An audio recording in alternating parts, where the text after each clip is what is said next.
let's talk about King of the Giantdowns, a Birthright product for 2nd edition AD&D written by Ed Stark. This is an adventure. It is one of, I think, 5 adventures for Birthright. There were standalone products. Not a line that spawned enormous numbers of adventures comparatively, partly because it's quite hard to write them for this quite expansive sandboxy and domain-based game.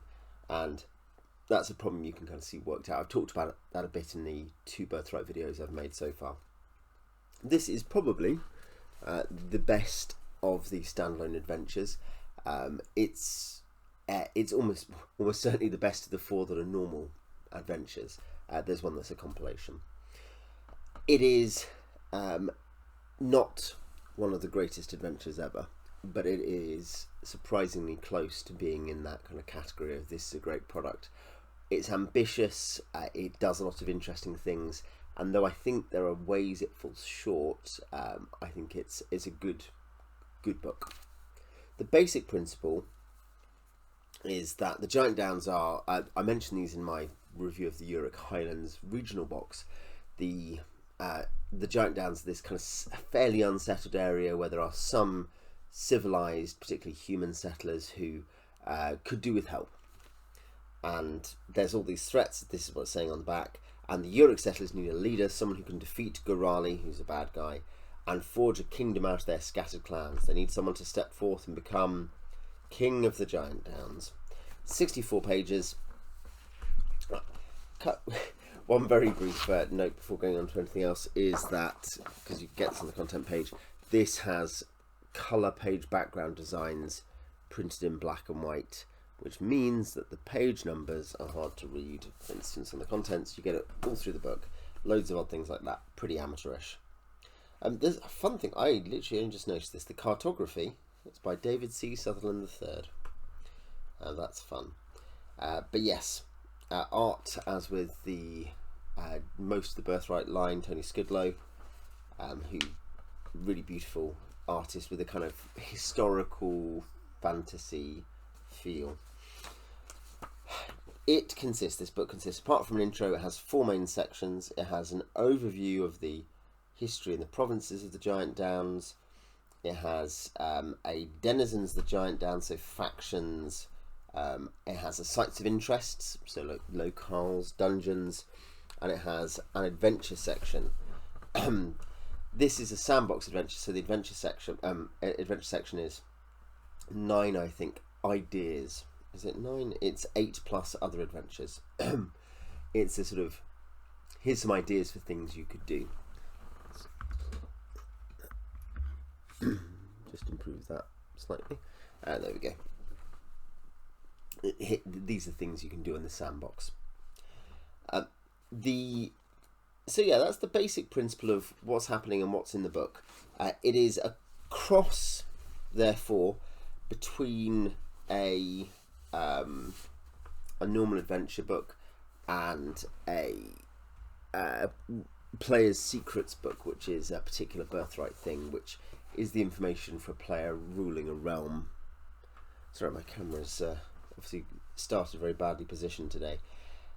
So let's just go through it, and I will try to kind of both give you a feel of what's going on in it and also strengths, weaknesses. It does give a description of an adventure arc, which is that they are non-regents, which means they are potentially, they have the magical blood abilities of characters in Birthright, or that they can have, but they are not in charge of anything yet. And basically, you're there to win it for yourselves. It must be conquered from within, and you have to prove yourselves worthy of regency. And so each time the PCs undertake an adventure of the Giantdowns, they should be thinking, how can this action make me a more impressive candidate for regency of the Downs? Even the purest adventurer, one who quests only to fight evil and defend the weak, should consider this an overall and obtainable goal. The DM likewise has to think in these terms, whether he uses an adventure from this supplement or creates one of his own using the NPCs, monsters, adventure sites and situations presented in this book. The DM has to allow the players to build their kingdom themselves. One exciting thing about this in a second edition context, but really in most of the published history of D&D context, is how much this is player driven. The idea is that players come here. It has a section on structuring the campaign. This is all in section 1, the intro. Well, sorry, this is in the intro before section 1 proper. It says, you've got to introduce them, get an introductory adventure is the first one in the adventures section. You introduce the environment, so the players, the DM should plan an adventure or two designed to give the PCs a feel for the area. Establish the heroes. Once they've gone on several adventures, they probably have met many important people. They need more challenges. Then they get involved, and that's kind of getting up to the high level stuff, and then continue adventures and plot lines, and eventually, at a relevant point, crown the king. Choose someone to be the king. And then it then says, here's just, if you want to jumpstart this without making any more effort, look over part 1, flick to part 4, and run these things. It's not quite as simple as that, but it's a really quite punchy, clear introduction in terms of how to... It's not a perfect sandbox adventure intro. It's still a bit vague even in the intro about how players make decisions, which feels like that's almost a pretty big question in sandbox play, is how to incentivize players to make not the decisions you want them to, but to kind of access the information you've put out there. Because they might just not, and they might not know what to do. But it's good. So yes, part 1, an overview of the Giantdowns. This is kind of meant to be player information. It's like the Player Secrets books in that way. I'm going to talk about them next week probably. They're a weird product, one of the weirdest things TSR put out really. But it's got a history. It has a domain level map by Dave Sutherland. Best known of course for the Q1 Queen of the Spiders. But yes, it's got a map with the holdings on the different places. That's very nice. It's in an interesting situation, the Giantdowns. It's not heavily settled. To the south and the north are 2 of the, 4 is it or whatever, 3 or 4 big elven kingdoms. Tuaravel to the south is the playable elven kingdom. Birthright to the north is sort of not an antagonist but a complex Uric Highlands one, and it's got 3 bad guy places next to it. The Gorgon's Crown, the most powerful, arguably Ornche. These are the kind of weird, blooded, super bad guys of the setting. The White Witch, the Bloodskull Baron, and then 1 normal kingdom, Denizen. So it's in this very vulnerable place. It's cold. The southern half is maybe more amenable, but the whole place is covered with giant barrows, and we learn about the kind of the history of these things and the mysteries, and then we do get a province by province description of them, quite efficient, a paragraph each. That is about right for this. And neighbours again, the White Witch and Denizen and stuff are a paragraph each. Weirdly, there is a sort of bottom banner column over 4 pages of herbs, with the whole thing being like, players probably shouldn't know all the stuff about this, they need to learn about it, which is a really fun potential, if some players are going to be really into that, really fun potential angle in a campaign, but is bang in the middle of the one thing which you're told to show to players. You then get Denizen. This is basically, on the whole, an NPC section. Hogrun Njalsen and Annika Sturmdaughter, who are the... Annika Sturmdaughter is actually the regent. She has the divine right of kings in the region. Hogrun is the functional commander and leader. You then get the 3 sons of Annika, Gunnar, Sturm and Sigurd. You then get the Watch, which is... The Watch is the political organisation, the sort of home guard and march guard who protect the Uric settlers. And then it has a couple of druids of the Emerald Spiral, which is a wilderness and nature focused druidical group. There's another Uric one which is more sort of cooperating with human civilization. Then you get some bad characters. You get you get 2 bad characters, the leaders of the evil Uric tribe. You get a NPC you can hang out with, who's a half-elf bard. You get the leader of the army of the White Witch in the area, a goblin trader who you could potentially make friends with, because goblins, though annoying and evil, aren't impossible to deal with in Birthright. And then Gorali, who is the new Ornshade for the region, who is detailed in more detail in the Uric Highlands expansion.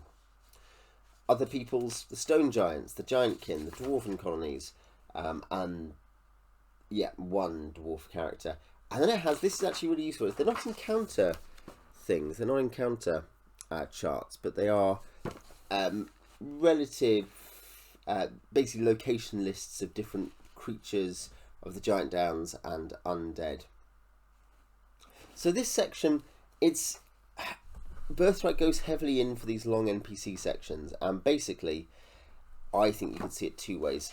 As a sample, you're talking about usually a column per NPC. That is not an unusual one. There are some shorter, some longer, but roughly a column per NPC. That's actually almost a perfect example. And it's quite attractive. I quite like the style of these things at a product level, but probably this is too much information. The argument against me there, the argument someone who really likes it could make, I think, is this, that because Birthright should be, because it is a game where you plan stuff and then you adventure, and even here where you don't have the big domain turns, you're still planning how to expand your reach. Details about the NPCs are important for the DM. The DM really needs to know what motivates characters and what they care about. My basic problem there is that I don't think that needs to take 6 or 7 paragraphs for each character. You can bullet point half that stuff. What you need is for and the reason that I suggest this is for 2 reasons, or 3 reasons. One, I don't need to read semi-competent prose at length just for the sake of it. It's a waste of my time. It's a waste of paper. If I'm going to have a 64-page adventure, I want meat, not gristle. I want all that 64 pages to be meat. And finally, it's also accessible that way, knowing that there's a list of things characters care about, or, you know, it's 5 sentences or whatever it is, or a full paragraph and then a couple of sentences, like bullet points of adventure ideas or relevant facts. That's much more like it, I think. And in general, this is just all overwritten. This is one of the sections and there's a couple which are, like so many second edition things, overwritten. I really enjoyed this. I read some of the Birthright memories by Carrie Babris, and I think Ed Stark both wrote memories that are accessible via the Internet Archive. And Ed Stark had been at West End Games doing, I guess, things like Star Wars. And what was the other line they did? Parallax. It was not called that. I don't even know. How's that gone from my mind? But yeah, again, products that often struggle with this overwriting. Carrie Babris, the editor, obviously a competent editor. Not many errors in this, I should say. But there's a stylistic thing haunting, a spectre haunting mid-90s RPG text, and it is the wall of text. And it's not gone away. Read lots of 5th edition stuff. You find just massively overwritten, self-indulgent adventures. With that criticism said, what I'll grant this idea of like the characters need to be in depth for you to have lots of interactions with them is these capsule biographies, even if they are too long, do give you ideas. There are lots of little ideas scattered throughout for adventures, and I almost need to make a list of them, as well as the adventures at the end. There are lots of other ideas where it's like, oh well, maybe this person would want to do this. An example, for instance, rowing a man's spear of the army of the White Witch. She may attempt to plunder the Barrows of the Downs if she can. That is not a bad thing you could write. You know, she is on the move to get pay for her troops by doing that. Gris Oldstone of the Watch. His drinking binges have grown more frequent of late. In one of his maudlin drunken stupors, he revealed he believes Leok's ghost haunts the hill fort and that it beckons him. You can do something with that. That's a standalone sentence that would be fine, basically. That's a plot hook, if you know what I mean. And yeah, the creature lists are good, but of course, if you'd save pages, you could have encounter tables, and you could have rarity tables, basically. Whereas here, you're somewhat, you've got to read into that and make a bit of effort. But at least it's there, and there are plenty of wilderness-based adventures where you're meant to go around a place and there's very little information about what even lives there. Whereas this is giving you information to run this sandbox campaign in the region. Part 3, we're about halfway through here, so it's about 50-50 for parts 1 and 2 and parts 3 and 4. Sites of interest. This is, again, there's a couple of these sections. Basically, this sites of interest is a chapter I quite liked, and it is also comfortably the most overwritten. It is 28 pages long, and it... So, the village of Mundiana is the biggest place. Presumably it has a population of a couple of thousand plus the hinterland. It has a slightly hard to read map. Again, it's black and white, off presumably a colour design. It has 11 locations, and they're all... There's too many words in each of them, and there's not many... The adventuring in Midjana village thing is 3/4 of a column and ends up with 2 paragraphs of stuff that you could actually do. There are 6 paragraphs in the adventuring around Midjana village. 2 of them have ideas about what you could actually do. This is a problem. The hill fort of Lemjönen. This one has the upper levels, and then it says some stuff about the lower levels, and it's like there are like a couple of ways into like new bits of the complex that still need to be cleared. That's good. That's exciting. There's no detail about it though. The surrounding area, Nomad Camps. Examples of the 2 major groups of friendly nomads, the Bogenhar nomads and the ranches of Yelfthelma. This is actually fairly efficient for what it is. Yelfthelma, you get this kind of range war thing going on with these 3 emerging semi-nomadic clans with their homesteads in the middle, and then the Bogenhar nomads are kind of true nomads, herders. Then you get Gorali's holding. Gorali is, as Nornshay, I don't think I said this, but as Nornshay, Gorali has a much weaker concept than the Gorgon, the spider, the siren, the chimera. Gorali is like a sort of metal minotaur actual Gorgon type thing, who was an Orog, who are the insetting orc type, sort of halfway between an orc and a Tanaruk or something. But yeah, he has just 1 agent here is okay. Probably the White Witch is slightly more exciting. Gorali and the Bloodskull Baron, fairly similar. The Dangerous Elves to the north of the Wild Hunter and the Gorgon to the east are, again, possibly more interesting. But you have a kind of interesting, ambitious thing about his forest lair, which is, you get, let me show you. See, this interesting attempt to be like, these are different approaches, different things, what things look like. Here's a top-down view of what their camps look like. Here's what the traps look like. Here's a side view of some of the underground locations, and then there's a small key there.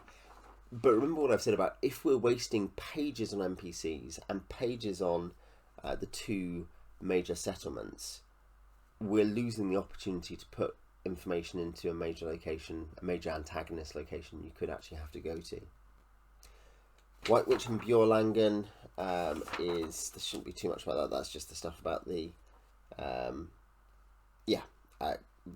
very brief section about a column, which is fine. And then you've got, this is actually quite efficient, just over a page with quite a nice, a reasonable ISO map of the Silverhead Holds, which are these places where these giants and dwarves live together, potentially with gnomes as well. And I kind of want more information on their society, but these are good stone giants, the leftover of an old civilized giant civilization, and they're a secret in the setting. They're something the players get to discover, and that's a fun secret. It's a kind of genuine world. Basically, players, I think, value world building when it increases stakes or when it's a journey of discovery. You know, this is the thing where Captain Exposition is a problem, isn't he? We hate in stories and we hate in the game where you're just like, by the way, not just, yeah, we need to know this information, but there's often times where you don't need to know information, but you're being told lots of stuff, some of which might be relevant, but you could be told a different way, Other bits definitely aren't relevant, and it's just this person telling you. And it's a curse of this era of books, generally the exposition, I should say stylistically. But in game, if you're like, there's a weird mystery, who's doing this? Where's these people from? There's this one dwarven trader. Where are the rest of the dwarves? Are the rumours about giants true? And then you get access to one of their holds, and there's things you could do there. There's not really I should say at this point, lots of ideas about what you could do. There is like an issue about like in their tunnels beneath there might be portals into the shadow world, which is the sort of the upside down for the giant for Cyrilia, for the world of Birthright. The Haunted Downs is the next major section, and this actually takes up most of the remaining space for a reason I'll explain in a moment. There are 3 sample barrows. It's kind of like, look, there are all kinds of other giant barrows. There are all kinds of other barrows you could go and dig up and search. And this is a major theme. This is a barrow mazy place.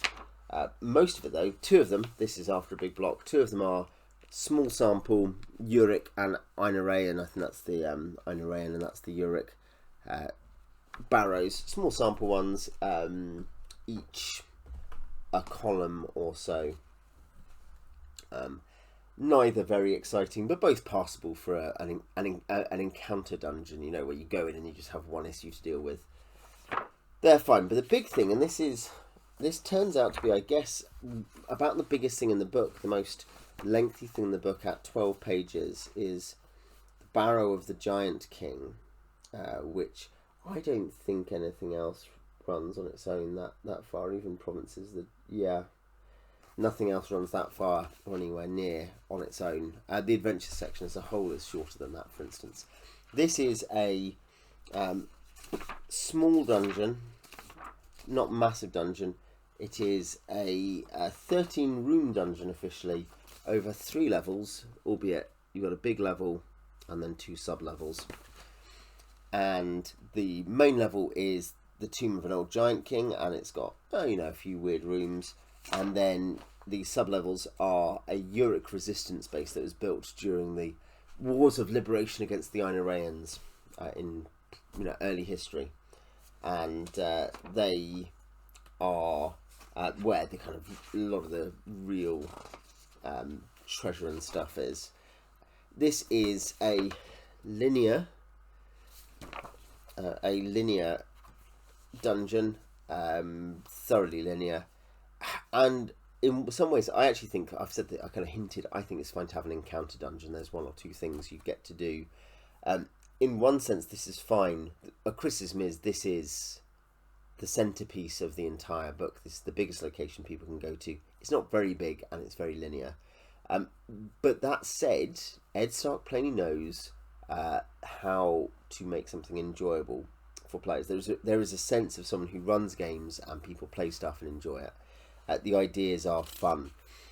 You come in, there is a room with 5 statues, and it's got they have messages on them. They're not magical though, but they start to give a hint of this kind of slightly odd place.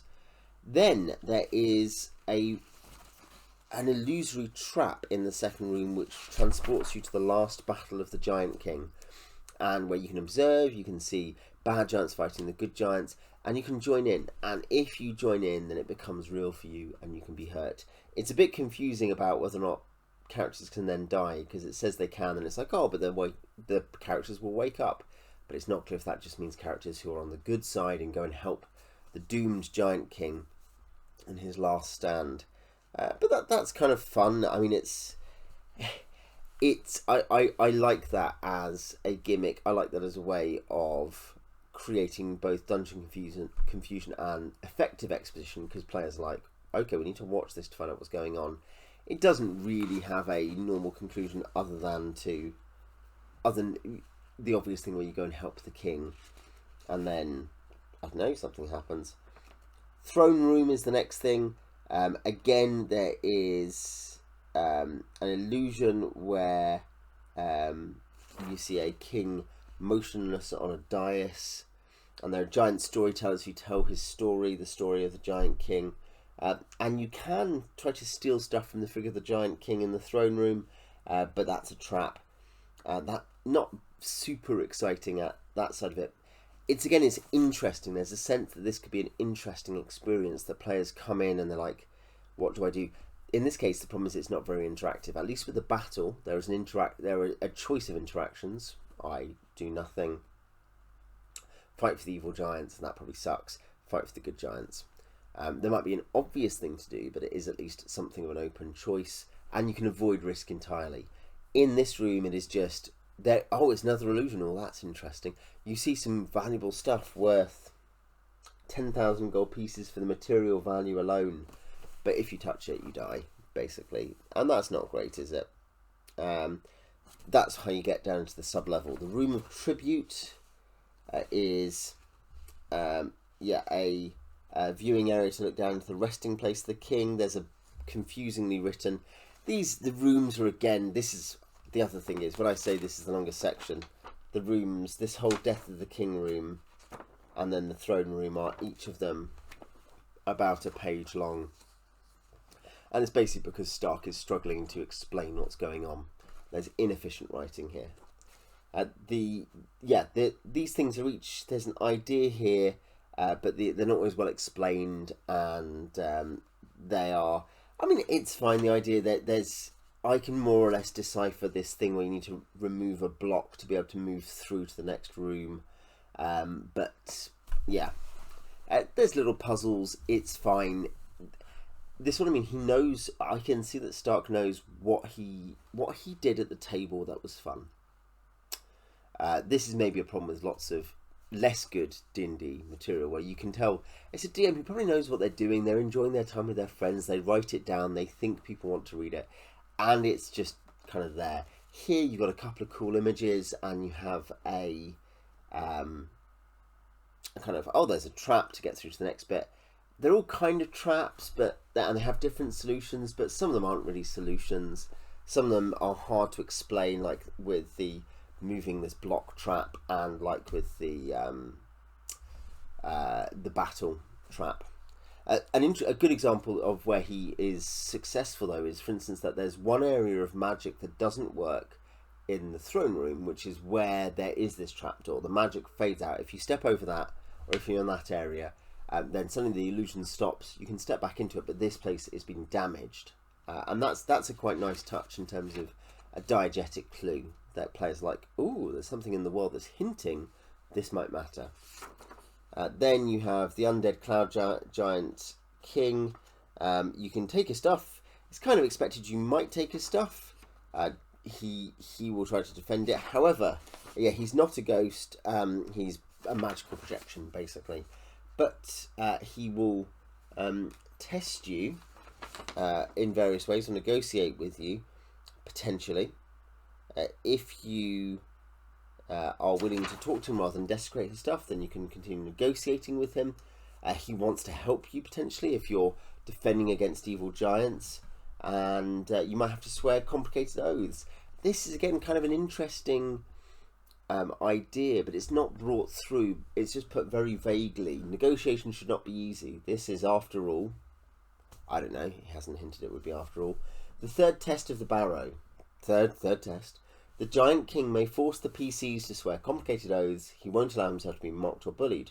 If he feels the PCs are not acting in good faith and respect, he'll ignore them until they leave or attempt to take what they want without permission.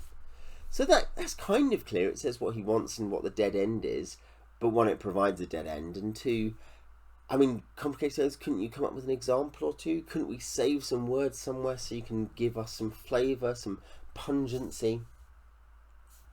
The king will be amenable to you if you've helped the king's illusory shade in room 2 and fought with him in the battle, which is a nice touch. It's kind of an obvious one, but I don't think we should blame an adventure for saying, here's an obvious thing, players chose to do a good thing rather than trying to game it or escape it.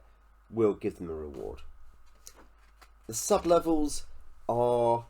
The first level is sort of mostly just empty rooms, and kind of working out what's there, and then eventually there is, in one privy, there is a magically preserved claymore, a pendant which you kind of want, but also a grey use.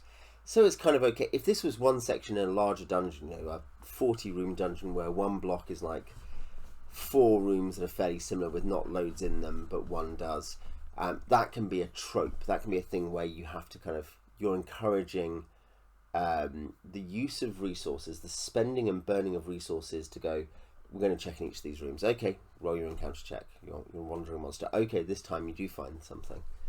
Here, it's a quite large section of a 12... How many rooms am I thinking? It's basically like, yeah, it's 3 to 4 rooms, more or less, 4 rooms that are very similar out of a 12-room dungeon.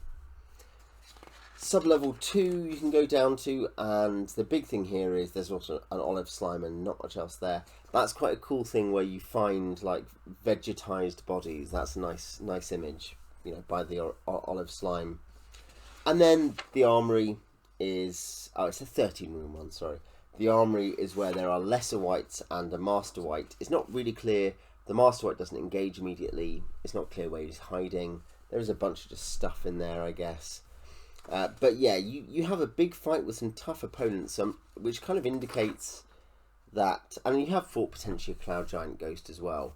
There is variety in this dungeon. To be fair, that's one thing which I think, it's a small dungeon, but even a small dungeon can have variety, and it does successfully have variety by having a ruined dungeon section with undead and slimes, and it has a weird illusions and trap section involving a wonderful treasure and a strange negotiation.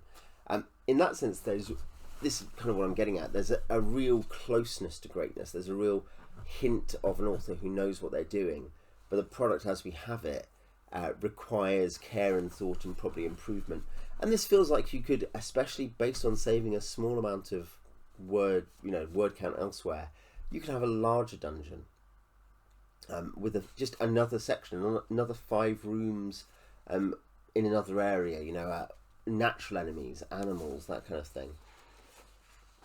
Anyway, that said, the Master Wight has a couple of 1,000 gold worth on them, potion of extra healing, potion of giant strength, boots of the north, dozen arrows +1.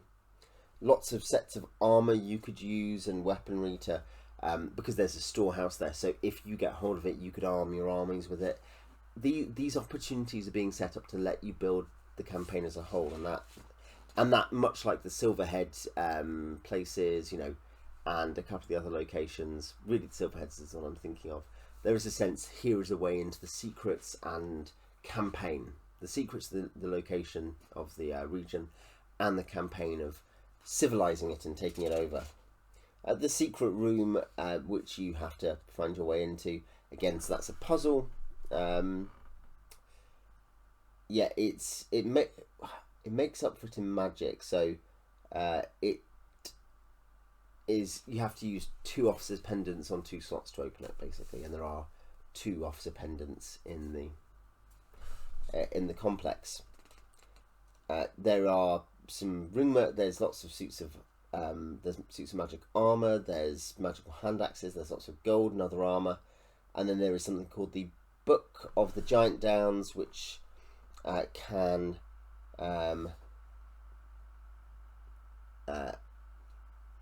give someone regency points. So one person learns so much about the region, the area, that even if they're not yet a regent, they get regency points, which are a currency for doing domain actions. And that's kind of a fun gimmick. It's like a manual of skill or something, isn't it? Then you get the other giant barrows, which I've already mentioned. So that is the biggest section of the book, including the biggest individual thing, which is a dungeon. And what this reminds me of in terms of other stuff I've talked about on the channel is maybe a good comparison would be Golden Voyages by David Zeb Cook, which I think is on a similar level to this, basically. It is an interesting, fairly open adventure where you go around looking for a treasure, and the treasure can be one of many things, and the order in which the clues, there's not a preset location it has to be. There is a way of generating which location it is, and there's kind of an adventure on each island, or a couple of adventures on each island, and you go around just doing that stuff. And that's a couple of years before this. But I think that's a really successful and interesting adventure. But as here, there is the sense it's anemic, and it's a funny thing. And I've already mentioned this, is what I often find with 5th edition, not every, but many 5th edition products, is there are more good ideas than we might be willing to give it credit for. We're like, well, nowhere near as good as G1 to 3, we say haughtily. But there are great ideas, but there is just this weird stylistic problem which drags them down.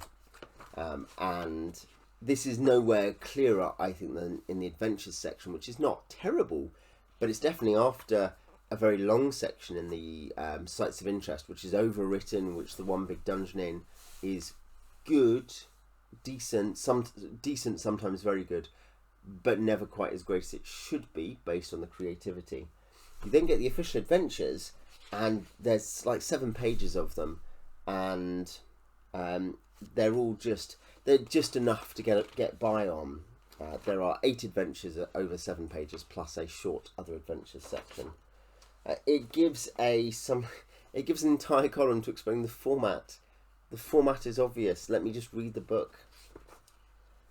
The first one, The Fall of Bjorlangen, which is a low-level one to, well, it could be mid-level or high-level as well. It kind of gives scaling.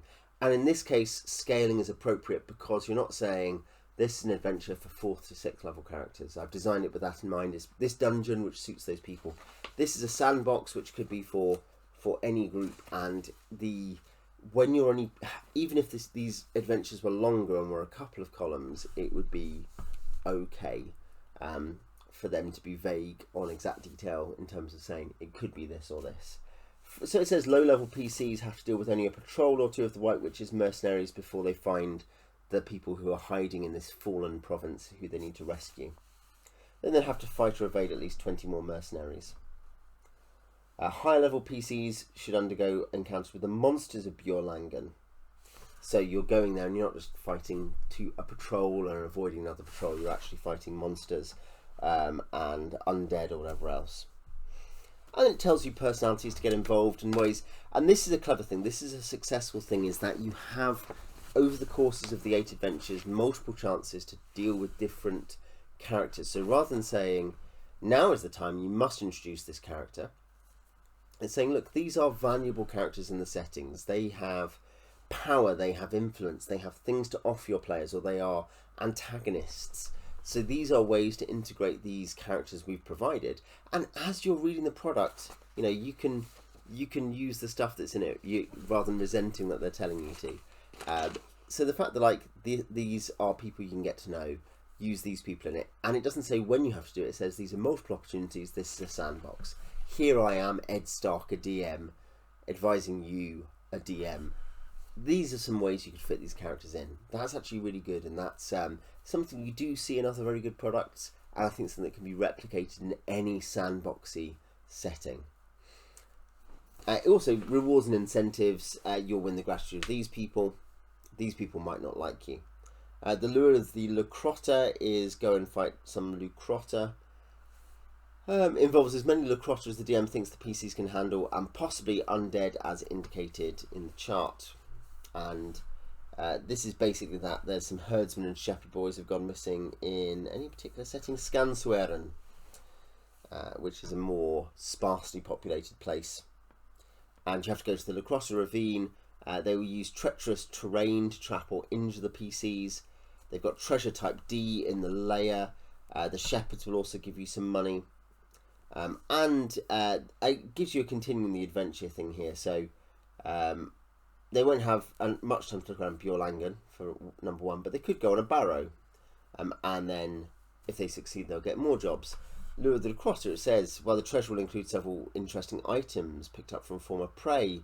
It might include stuff from the White Witch's mercenaries, which will let you sneak in and infiltrate their camp, perhaps. Or treasure from an undiscovered Barrow, or any other item.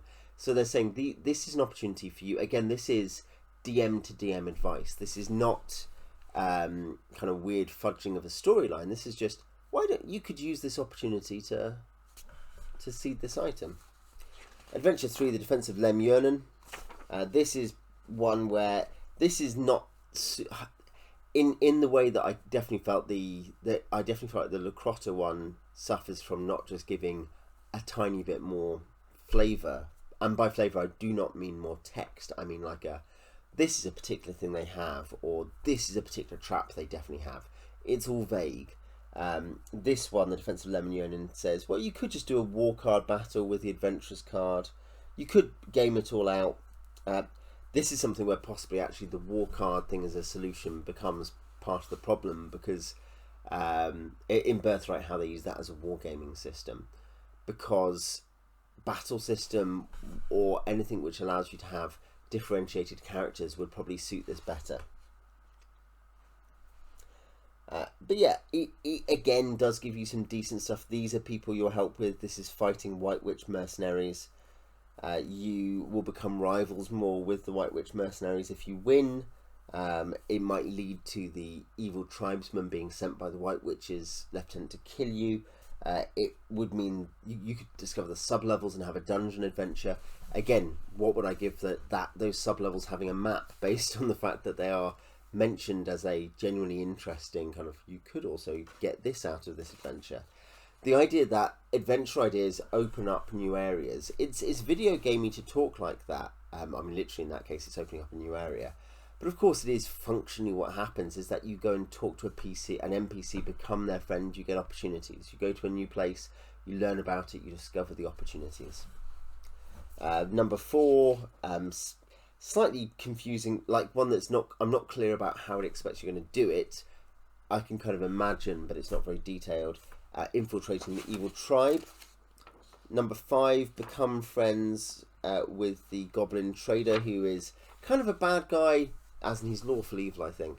But he doesn't want to deal with all these crazy Orangey. He just wants to have profitable trade with his good human neighbours. Number 6, the Barrow of the Giant King. You go there and do stuff. And here you've had a couple over the last several of Annika, the regent's, her 2 twin sons. She got 3 sons, one of whom is a good guy, the other 2 of whom start out basically not super bad guys, but maybe become worse and worse. And there's all kinds of opportunities to run into Sturm and Sigurd, and they are a recurring low to mid-level villain. I'll check their levels actually. But you know, this idea that you don't have to do it here, you could do it another time. These are characters for your use. This is when you could fit them in. They are 4th level. So yeah, very much mid-level bad guys, low mid-level. Number 7, raid on Ruathar. Ruathar, sorry. It's time to go after Gorali. Here, the problem is, and it gives you some ideas about how to do it. The problem here is, what I've already hinted at, is that you need a key for this place in more detail than what you get in the sites of interest. Number 8, the Silverhead's Hold. You need to rescue the dwarf trader, who has been kidnapped by Uric bandits and Annika's twin sons. And if you rescue him, he'll introduce you to the hidden civilization of giants. It's also a chance to mess around with this kind of rogue with a heart of gold, half-elf bard. And this could mean that you get to operate out of a Silverhead Hold. You can deal with special dangers the stone giants and dwarves must face, like the Shadow World incursions. And you can also use this to try to discredit Sturm and Sigurd. And then it gives you just one-liner ideas, most of which are pretty needless. Gorali won't give up trying to take over the land and rule all the humanoids after one thwarted attempt. Rowena Manspear's mercenaries certainly can't be driven out of Bjorlangen easily. Undead monsters must be cleared out of the human provinces if they are ever to expand. If the PCs are serious about becoming regents of the Giantdowns, they must become intimately familiar with the area and its people before they can make their move. Kingship isn't won overnight after all, though it can be lost in an eye blink if one isn't careful. It's not inspiring writing, it's taking up the last couple of paragraphs with stuff I already know. And isn't that more of the same? So, is King of the Giantdowns good? I've probably sounded more negative about it than I am. And I've done that because there are such endemic style issues that once you have read this stuff, once you've been dealing it for a while, it's just infuriating, basically.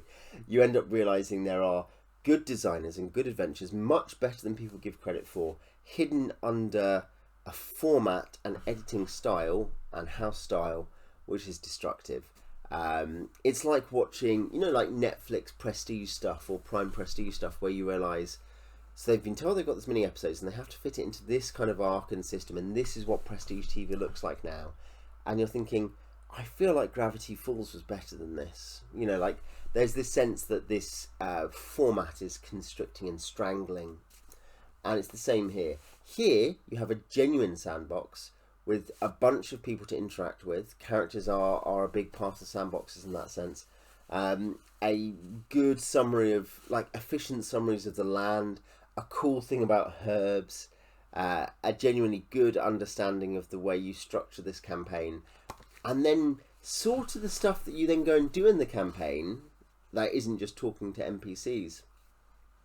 The second half of the book ends up being an incredibly uneven and poorly polished, unpolished mess. Mess is harsh, but like the big tomb is not massive.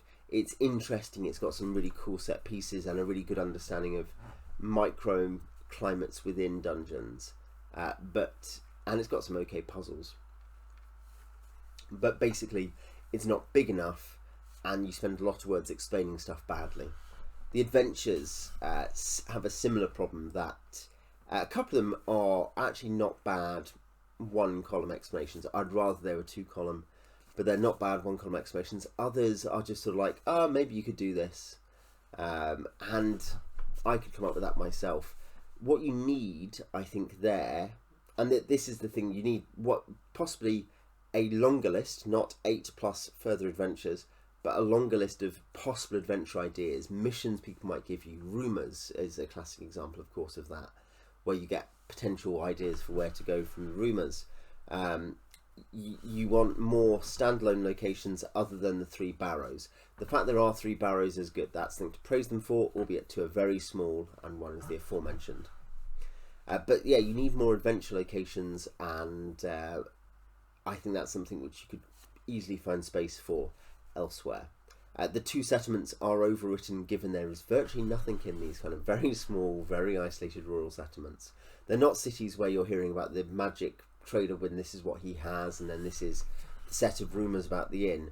It's there at best as stuff you can add to give a sense of environment.